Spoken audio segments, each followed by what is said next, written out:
In a year full of pitching injuries, Dean Kremer was actually a constant for this Orioles staff. We'll recap his season coming up on this episode of the Locked On Orioles podcast.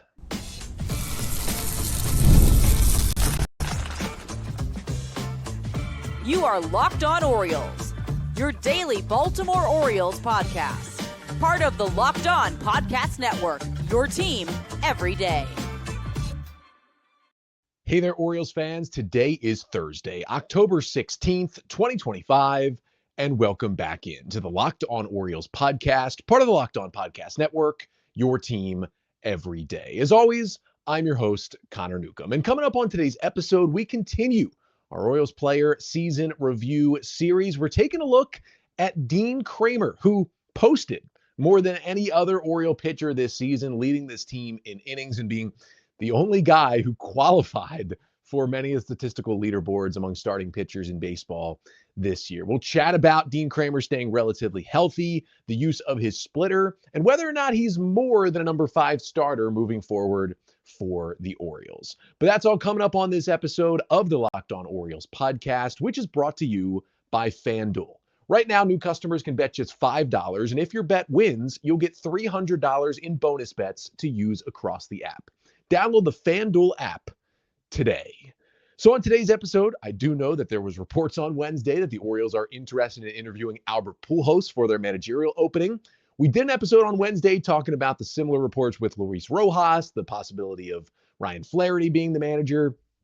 The plan is to get to the whole Albert Pujols thing on a later episode. Apologies for, again, second straight day episode coming out a little bit later. If there is a Friday episode, kind of TBD up in the air right now, probably will come out maybe a little bit later as well. Thanks for bearing with me. Kind of a crazy 2 weeks in terms of my other job work schedule, but still want to get you as close to I can as 5 episodes per week, even as we're here in the off season. And that continues with the player season review series. We are going from top to bottom in terms of FanGraphs WAR for the 2025 Orioles.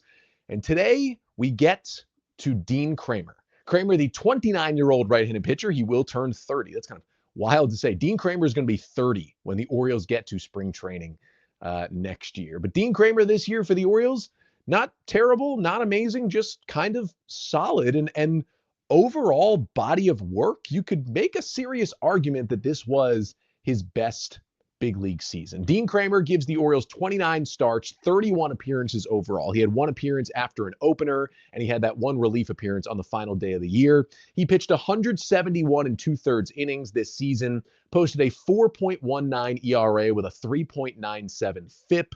Kremer this season had a 20% strikeout rate and a 6% walk rate, 6.4%, the lowest of his career to go along with it. That was good for a 2.6 WAR over at FanGraphs, making him the second most valuable pitcher on the Orioles staff this year. So let's begin with Dean Kremer's season and talk about what went right. Now, what went right was Dean was really good after the month of April. We know Dean has struggled in April. He did it again this year. We'll get to that in the next segment.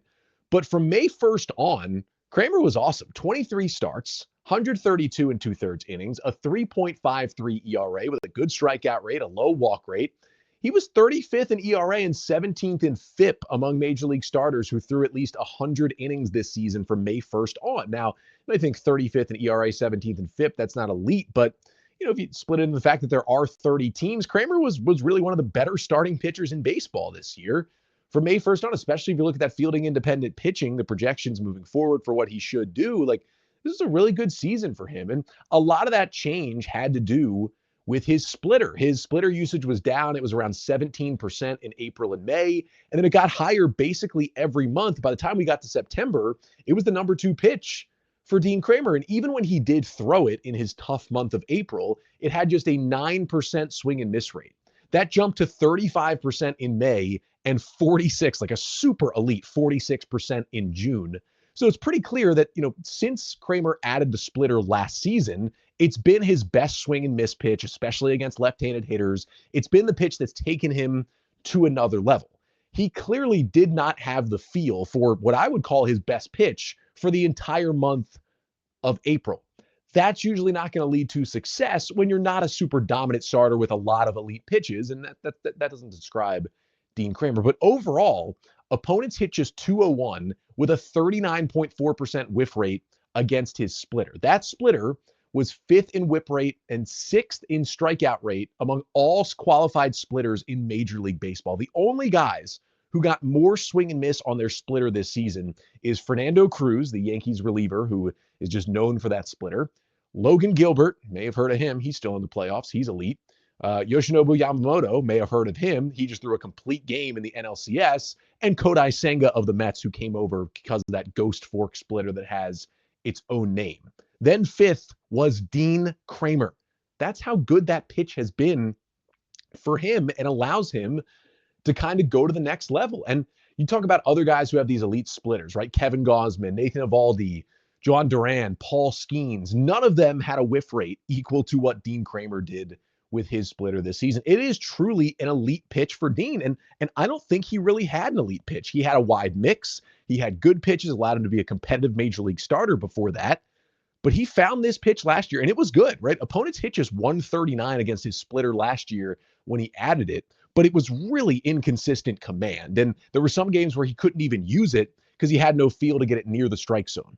The command was worlds better on that pitch in 2025, and that's what took it to the next level. He had a better feel for it. He was able to use it a lot more, and it basically did become a pitch that he could throw against lefties and even righties this year. The in-zone percentage on the pitch, the zone swing and miss, and the chase percentage all went up on those pitches. There's all indicators that he's throwing more strikes, and batters have to at least respect that he can drop it in for a called strike. And it's also got a pretty unique movement profile. It's got kind of less drop, but more fade right or left to right than a usual splitter from a righty would have, especially from Dean's arm angle and velocity. And that pitch is really what allowed him to knock down his hard hit rates. Dean has been a guy in the past who's been hit hard. He posted just a 35.8 hard hit rate percentage against him this year. That's in the 85th percentile of Major League Baseball. You just kind of look back to what Dean has done in the past. That hard hit rate allowed, like it's been 35% the last couple years. It was 40% plus in the years before that, before he had the splitter. It's a pitch that really changed what he's kind of been able to do on the mound. And speaking of on the mound, really the other big thing that went right for Kremer this year is just the fact that he stayed on the mound, right? There's not a lot of Orioles pitchers. There's not a lot of Orioles players in general from 2025 that you can say stayed on the field for most of the season. He was one of the few Orioles that did not hit the injured list at any point this year. And his 171 and 2/3 innings pitched, it led the team. It was 1 inning shy of his career high he set back in 2023. He led the O's in innings. He was their only qualified starting pitcher. And sometimes, like, the best ability is availability, right? Like, if you're given a 4.19 ERA and a 3.97 FIP and you're pushing 180 innings and you're staying healthy, that's not an ace, but that is a super valuable pitcher to have on a starting staff in Major League Baseball in 2025. And it showed with Kremer being the Orioles' second most valuable starter behind Trevor Rogers, who had, the most absurdly successful 18 starts you'll ever see. That's what it took for somebody to be more valuable than Kremer this year. I really liked what we saw from him. I loved what we saw from the splitter. And again, when you go through the amount of pitching injuries the Orioles have gone through the past 2 years, if you just get a guy who can go out there and give you 30 starts throughout the season and keep you in most games, he's going to have some blow up starts, but generally keep you in games. That's about as much as you can ask for from a starting pitcher at this point in the injury pandemic, really, that is injury epidemic, that is Major League Baseball pitching and arms and elbows and shoulders right now. So you got to love that from Dean Kremer. Unfortunately, it wasn't the cleanest bill of health. There was a little bit of an issue in September for Dean. That's one of the things that went wrong in 2025, and we'll talk about them coming up next. But first, this episode of the Locked On Orioles podcast is brought to you by FanDuel. The NFL season is here, and FanDuel has an offer that you won't want to miss. Right now, new customers can bet just $5 and get $300 in bonus bets if you win. That's right, you just pick a bet, put down $5, and if it hits, you'll unlock $300 in bonus bets to use across the app. And I love how FanDuel gives you so many ways to play. You can build parlays, try player props, and even follow the live lines during games. It makes watching football even more exciting when you got a little something riding on the action. So whether you're a casual fan or love diving into the stats, FanDuel makes the game day experience so much better. So what are you waiting for? Visit FanDuel.com to download the FanDuel app today and get started. So for Dean Kremer, there was a good amount that went right for him this season, just kind of staying healthy and being productive for the O's. But there were things that went wrong for Kremer. We begin with how his season started off. Once again, a terrible month of April for Dean Kremer. In March and April, because the season did start in March and he made one start then, Kremer made 6 starts along March and April this season. 30 and 2/3 innings in those 6 starts, had a 7.04 ERA. His walk rate was still low at 6%, but just a 14% strikeout rate as well, way lower than his usual average. He wasn't missing bats. He was giving up a ton more hard contact, and mostly because, as I mentioned before, he just had no feel for his splitter, his best pitch, for that entire month, that entire stretch of 6 starts. There was barely any little flashes that we saw, the true talent level of that splitter. But for Dean Kremer, yes, there was a reasoning to it. You could just see in the stats, the splitter was so much worse in April than it was in any other month this season. That's kind of a direct correlation to him struggling in those 6 starts. But it's also the concerning thing of this is a trend for Dean Kremer, right? Like he debuted in 2020. He didn't pitch in April until 2021 in kind of his first full season, although that one was kind of a disaster. He spent most of the year in AAA. But in his career in March and April, he's been awful. He's got a 6.24 career ERA in March and April. His career ERA in the other months of the season is 3.88. You get a guy with a career 3.88 ERA who's been in the big leagues now for parts of 6 seasons. That's a pretty useful starting pitcher. But for a guy who's just starting slow, and I don't really know how he fixes that, right? He is from California. He went to school at UNLV in Las Vegas. Maybe he just hates the cold. March and April, the coldest months to pitch in. Maybe that does affect him. But if he can just find a way to start the season a little bit stronger, I don't even need him to have the 3 ERA in March and April. But if he can just post a 4.5 instead of a 7 ERA in the month of April, then we're really cooking here with Dean Kremer if he does what he's done every year of his career, which is get better as the season goes on. Another weird thing that happened to Kremer this year was the home road splits. Now, the last couple of years, he'd actually been better on the road than he was at Oriole Park, which was weird because that included times when the wall was moved way back when they had the giant Baltimore in left field, and should have helped a pitcher like Dean Kremer, who's kind of a teetering guy and also has had a home run problem at times in his career. You would think that wall would really benefit Kremer maybe the most out of anybody, but he was better on the road. This year, of course, the different wall lowered, moved in a little bit. He posts a 2.87 ERA at home and a 5.30 ERA on the road. Now that's just one season. And so you take it with a grain of salt, especially because it's different than his last 2 full seasons. And when you dive in a little deeper, it's a 4.02 home FIP, a 3.93 road FIP. So those 2 things, when you look at FIP, it takes into account more what the pitcher can actually control, walks, strikeouts, and home runs. That means the splits may have been just a lot of noise. I'm not super worried about them carrying into 2026, but that large of a split from a pitcher who, makes 30 starts for you makes you think a little bit, just something to watch heading into next year. And then the final thing really that went wrong for Dean Kremer this year was there was a small injury issue in September. Now, he never officially went on the injured list this year, but on September 6th, in a home start against the Dodgers, he was cruising 3 no-hit innings with 4 strikeouts to begin the game against the Dodger offense. And then the 4th inning came, and Kremer was out of there. Orioles said he left the game with right forearm discomfort. That is not good, because sometimes the forearm discomfort is a precursor to elbow issues and eventually Tommy John surgery. Not for everybody, but for some, that is how it works out. Now, he missed a start, but he never went on the injured list. And 10 days later, on September 16th, he took the mound again, starting against the White Sox. Now, he didn't look amazing. He walked 3. The command was kind of all over the place, but it still ended up being a solid outing in an Orioles win.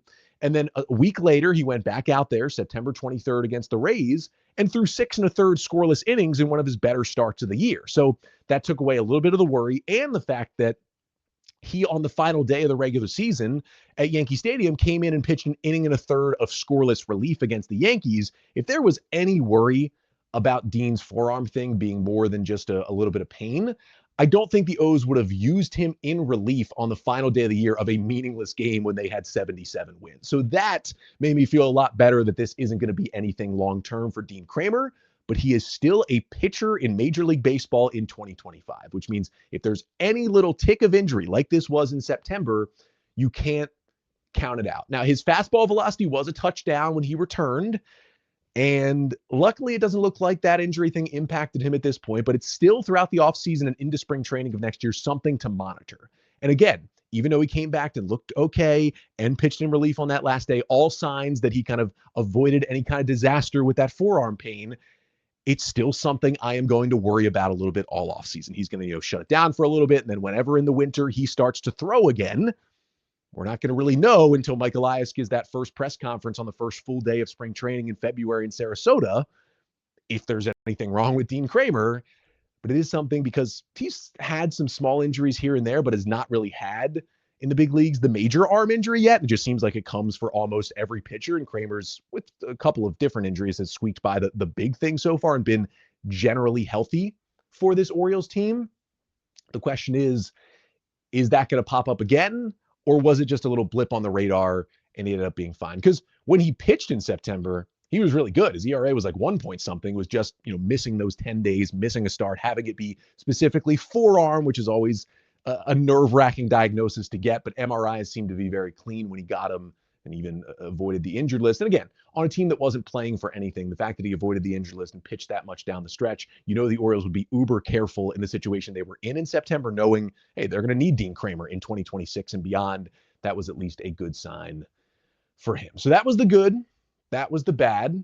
So what does it look like for Dean Kremer heading into 2026? What are his biggest storylines for this offseason and for next season? We'll get to those to finish off the show coming up next. But first, this episode of the Locked On Orioles podcast is also brought to you by Prize Picks. Every day we make decisions, but on Prize Picks, being right can actually get you paid. Don't miss the excitement of this football season with Prize Picks, where it's good to be right. Playing Prize Picks is such a fun, simple way to add more excitement to football. You just pick more or less on player projections, like Josh Allen passing yards or Saquon Barkley rushing for a touchdown. It's that simple, and you're in the game. And I love how quick it is. You can make your lineup on Prize Picks in under a minute. And there's got a new injury reboot feature. If your player leaves early and doesn't return, now it won't count against you. So download the Prize Picks app today and use code LOCKEDONMLB to get $50 in lineups after you play your first $5 lineup. That's code LOCKEDONMLB for $50 in lineups after your first $5 lineup. That's at Prize Picks. It's good to be right.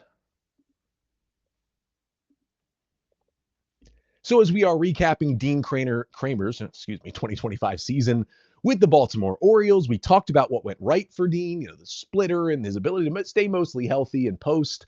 What went wrong? Well, a terrible start to the season, weird home road splits, and a little bit of an injury scare, although I think he's past it, what happened in September. So finally, as we always end these season recap episodes for each of these players, what is the biggest storyline for Dean Kremer heading into 2026? I think the first one is, kind of what is Dean's role on this team for next season? To me, and I've talked about this for years, Dean Kremer is the perfect number 5 starting pitcher for a good team. He gives you 30 starts, around a low 4s ERA, and he's been pretty consistent, right? Even when he's had a little bit of injury issues the past couple of years, like 2023, 32 starts, 4.12 ERA, 2024, 24 starts, 4.10 ERA, 2025, about 30 starts, 4.19 ERA. He's basically sat right there. The difference is his FIP was a good amount lower this year than it was each of the last 2 years.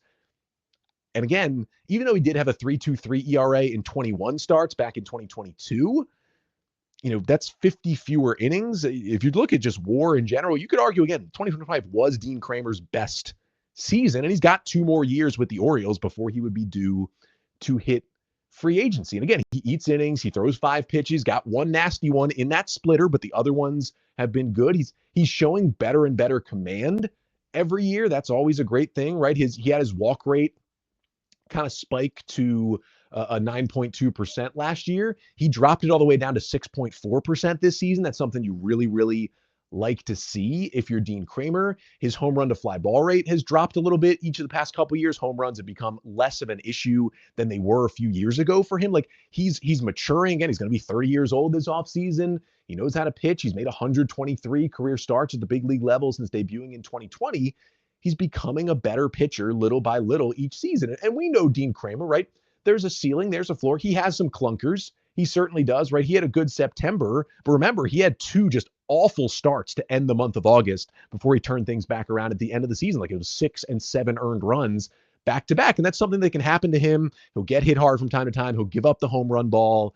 If he doesn't have his elite command, he has one really good pitch, but if the splitter's not there, it can be tough for him as well. So you're not going to rely on Dean Kremer. You don't want to be a top 2 or top 3 guy in your rotation. But when you have the injuries the Orioles have had the past couple of years, that's how they've had to rely on Kremer. He's kind of the perfect guy where he gives you some great starts, some bad starts, but is mostly solid and gives you a chance to win, has the experience. He's a guy who's going to help you get there, but you're probably in a good position if you don't have to rely on Dean Kremer to be a playoff starter. Maybe he's a guy you move into the bullpen for the postseason and he can help you out there. But if the Orioles, really want to take a step forward, do they add enough to the roster where they can actually push Dean Kremer out of the rotation entirely? I don't think it's likely. I think he's destined, even if the Orioles add, to be that number 5 starter to begin the year next year.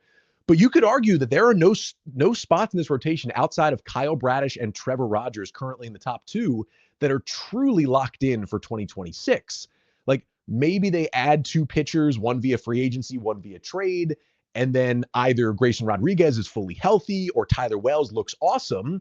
That would be the case where you could argue you have 5 pitchers better than Kremer and they move him to the bullpen. Unless Dean is traded to get another pitcher, I don't see a scenario where he's not on the team. At the very least, I think he can thrive in some sort of bullpen role if that's where he get pushed, and he'd still end up starting some games for this team because you always need more than the 5 starters you begin the year with, as the Orioles know very well from this season and last season as well.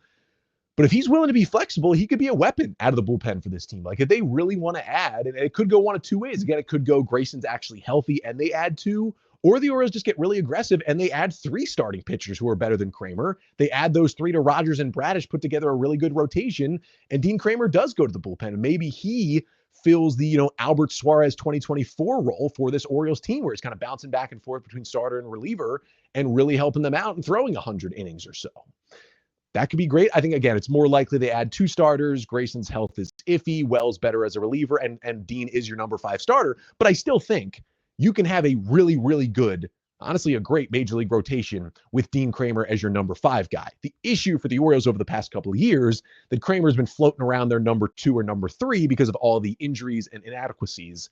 They need to address that going into next year and have a better plan for Dean Kremer to be, again, depth or a really good number 5 guy. And then I guess the other really big storyline is just, is he going to figure out how to pitch early in the season? If it's a cold weather thing, you just got to figure that out because it's cold in the postseason sometimes as well. But at the end of the day, if he does figure out March and April, maybe he looks better than even a good number 5 starter. Maybe he looks like a good number 3 or 4 starter on a good team. And that'd be great for the Orioles because if he looks like a good number 3 starter, but he's number 5 on your roster, you probably have a really good rotation.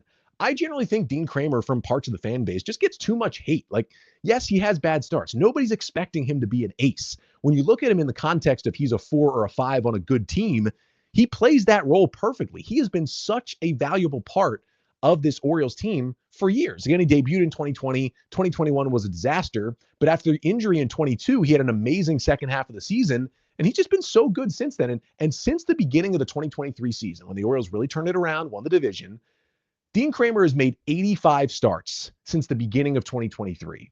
That leads the Orioles. Second place on the Orioles is Kyle Bradish with 44, just over half of what Kremer has. Now, some of that is how they approach free agency. Some of that is injury, but that is an absurd number. Only 26 major league starters have made more starts than Dean Kremer's 85 since the beginning of 2023. Like, that, again, that best ability sometimes is availability, like I talked about. And that's what Dean Kremer has. Now, again, he's got 2 more years. He'll be a free agent after 2027. I think he's someone that, more likely he pitches out those last 2 years and then hits free agency and maybe goes somewhere else. And if he has 2 more years, just like the past 3 that he's had, just like solid, healthy, back of the rotation, important starter for the Orioles, I think when he's gone, fans might miss him a little more than they thought and maybe appreciate his value to this team a little bit more because, again, no one should be expecting him to be an ace-type pitcher. But if you look at Dean Kremer for what he is, a 4 or 5 on a good team who helps you out and is pretty steady at the back end of that rotation, taking the ball every 5 days, That's pretty much what he's been for 3 years now. And all indications point to he's going to do the same exact thing in 2026. Will he start a playoff game? I hope not, because I hope the Orioles rotation, A, is in the playoffs, and B, has a better top 3 or 4 that they don't have to go to Kremer. But he's going to help you get there. And you need those guys too. And that's the role he's filled. And I just think he's more important to this Orioles team this year and in the future than a lot of people seem to give Dean Kremer credit for. That'll do it for today's episode. Thank you so much for tuning in. Not a guarantee we're going to have an episode tomorrow. It's kind of TBD with my scheduling, but either way, definitely going to be back on Monday. We'll continue to review some seasons. Next up is Jordan Westberg. He was good when he was on the field, but injuries hurt him even more this year than they did last year. We'll talk about how in the world he can stay healthy, because if he does, he's maybe one of the most valuable players on this Orioles team. And then, of course, coming up either tomorrow or next week on the show, we will talk a little bit more about the Orioles' reported serious interest in Albert Pujols becoming their next manager. That's all coming up on the next episode, either Friday or Monday. Either way, until then, I'm Connor Newcomb, and this has been the Locked On Orioles podcast, part of the Locked On Podcast Network. Your team every day.